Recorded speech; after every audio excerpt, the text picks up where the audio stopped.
naps are great until you're touched out, burnt out, and desperate for a break. Let's talk about how to break the contact naps, introduce independent nap time, and how and when you should do this. Hey guys, my name is Missy Yondo. I'm the owner of Slumber and Bloom. I'm a certified pediatric sleep consultant and potty training coach. First things first, I want to make sure that you understand that contact naps are developmentally appropriate, biologically normal, all the terms that you want to say that are all the rage these days, but they are 100% developmentally normal in the newborn phase. Not only are they normal, but they are beneficial for that skin-to-skin time that you need with your newborn baby. So if you've been contact napping up until this point and you're at your wit's end and you don't know how and when to make this transition and how to teach them to stay asleep in their crib, because chances are you're getting them to sleep in your arms and then you're trying to transition them into the crib and they wake up right away. Am I right? Are you nodding along with me? Probably. Fear not, I have an entire guide to naps and nap training. I will leave it in the description box down below as well as in the comment section. It's always going to be easy for you to find any of the resources that I refer to in my videos because they're everywhere. So the biggest question that I always receive is, when do I start making this transition? And the telltale sign of when it's time to start teaching your baby to sleep in the crib is when your baby is not sleeping as well on the go or just anywhere you put them anymore. When your baby is a newborn, you probably notice that you can set them down anywhere and they will stay asleep, and you can change their diaper, you can try to wake them to feed them, and they are literally dead asleep. But as they get older, generally approaching that 4-month age, that 4-month sleep regression, is when you should start teaching them to sleep independently in the crib. And of course, there are so many videos that I have on the 4-month sleep regression and blog posts and Instagram posts and all the things. But just to touch on it quickly in this video, the 4-month sleep regression is a progression. Your baby's sleep is maturing, it's becoming more predictable and more consistent. So this is the perfect time to start teaching your baby how to have independent naps in the crib. Now you're wondering, all right, we know when, but how do we make this transition? And I am going to tell you first and foremost, lower your expectations. It is not going to be flip a switch, put the kid in the crib, and naps will be great from here on out for the rest of forever, because that is not how it's gonna go, especially if your baby is on the younger side of 4 or 5 months old. It's going to be more of a longer process.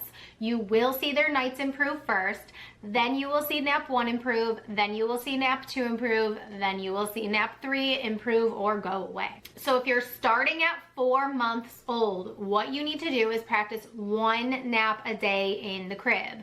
9 times out of 10, the first nap of the day is the easiest to get your child to accept a crib nap. One of the biggest perks of starting with nap 1 is that not only is that the most probable time for your child to learn independent sleep skills in the crib, but it also is a time where if your child did not sleep right away, maybe it took them a half hour to fall asleep, maybe it just took a little bit more coaxing for them to fall asleep independently in the crib, you can make up for lost sleep during the day. So you can have an independent first nap and then a contact nap for the second and third naps. When you're starting to teach independent crib naps, it is so important to make sure that you are following age-appropriate wake windows, because they're not going to have a predictable schedule during this time. And that should be unpredictable predictability, meaning you have predictable wake windows, but the amount of time that it takes them to fall asleep is going to make the actual schedule by the clock more unpredictable.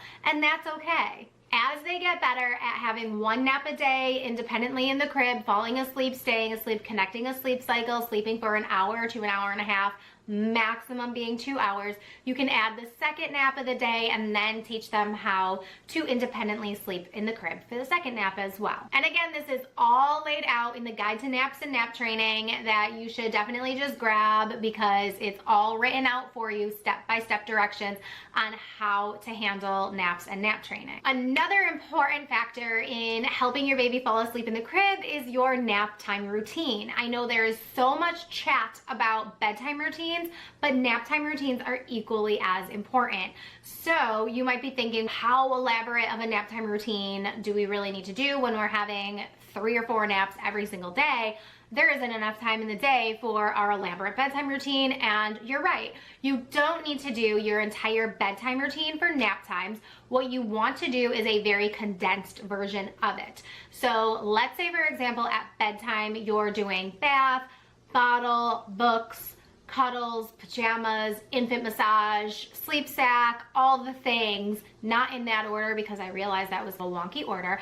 But for naps, you want to just really condense it. Just do what you need to do. Since you should be following an eat, play, sleep routine, they are not eating before they're falling asleep for naps. So that's already out. If you're going to read a book before every single nap, do one book at the beginning of every single nap time routine. If you don't want to do that in your life, you don't have to, but don't do it for one nap and not another. So your nap routine can be as easy as go in the nursery, change the diaper, put them in the sleep sack, have your 5 minutes of cuddle time, put them in the crib, and leave. That can be done in as little as 5 to 7 to 10 minutes. And yes, that is sustainable to do 2 or 3 times a day. You also want to make sure that the sleep environment is optimal for sleep for every single nap.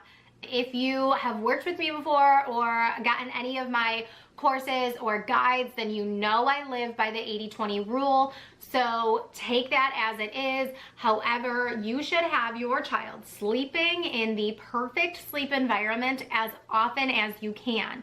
There is so much misinformation on the internet about having your baby sleep in a living room where there's lights and sounds and TV and music and vacuums and this and that and whatever.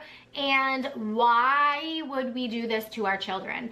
Because when you're thinking about all those things that are going on, their brain is not able to shut down and actually sleep and have the restoration that they need in order to have good quality sleep. Therefore, they're waking up still tired, not fully rested. That nap was just mediocre. It wasn't good, high quality sleep. So let's make sure that we're putting them in a dark room with blackout curtains, using your white noise, making sure that if you need to turn the white noise up during the day because your house might be a little bit louder than it is at night, that you are making those adjustments. Make sure you're closing the door so that the interruptions are not entering your child's room. And I'm specifically thinking of like toddlers and pets and anything that can just wake your kid up. If you're going to be up and down, maybe like in the hallway doing laundry or whatever it might be, close your child's door. Once you have all of these pieces to the nap puzzle together, you are going to see so much improvement in your child's naps. You'll see so much more predictability in their day-to-day schedule and so much more positive, healthy sleep. Don't forget to grab the Guide to Naps and Nap Training in the description box below and in the comment section. And keep blooming. Mwah.